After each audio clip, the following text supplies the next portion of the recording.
పవన్ దిష్టి కామెంట్లపై ఎమ్మెల్సీ కవిత ఎమోషనల్ గా రియాక్ట్ అయ్యారు. పవన్ ఎప్పుడైనా తెలంగాణకు వ్యతిరేకమే అన్నారు. కోనసీమ మాదిరిగా తెలంగాణ కావాలనుకున్నాం కానీ తెలంగాణ ప్రజలు ఏనాడు దిష్టి పెట్టలేదు అన్నారు. పక్కోడు బాగుంటే తమ కళ్ళు మండవన్నారు.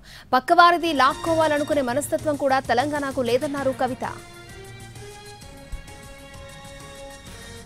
పవన్ కళ్యాణ్ ఆనాటి నుంచి ఈనాటి వరకు మనకు వ్యతిరేకమే.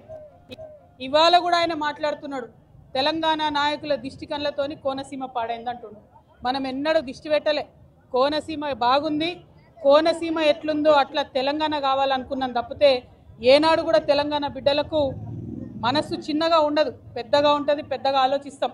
మేము ఇప్పుడు కూడా చెప్తా ఉన్నాం, పవన్ కళ్యాణ్ గారు మా రాష్ట్రం ఏర్పడి 12 సంవత్సరాలైంది. ఈ 12 సంవత్సరాల్లో మేము ఎప్పుడు కూడా ఒకటే మాట అన్నాం, జై తెలంగాణ జై ఆంధ్ర అన్నాం. తెలంగాణ ఎంత బాగుందో ఆంధ్ర కూడా బాగుండాలన్నాం.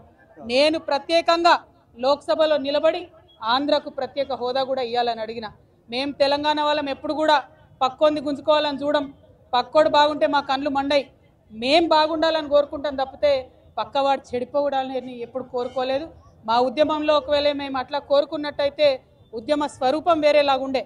మా బిడ్డలు ఆత్మబలిదానాలు చేసుకున్నారు తప్పితే ఒక్క పరాయి రాష్ట్రం వాడి వ్యక్తి మీద కూడా చెయ్యి ఎత్తలేదు మేము ఎప్పుడు కూడా. ఆ విషయాన్ని దయచేసి పవన్ కళ్యాణ్ గారు గుర్తుపెట్టుకోవాలి. ఆనాడంటే మీరు సినిమా యాక్టర్ ఏమన్నా నడిచింది, ఇవాళ మీరు డిప్యూటీ చీఫ్ మినిస్టర్.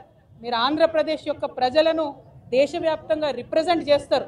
మీరు మాట్లాడే మాటలు కూడా మీ ప్రజలకు ఆపాదిస్తారు. కాబట్టి జాగ్రత్తగా మీరు ఆలోచన చేసి మాట్లాడాలని నేను పవన్ కళ్యాణ్ గారిని కోరుతున్నాను.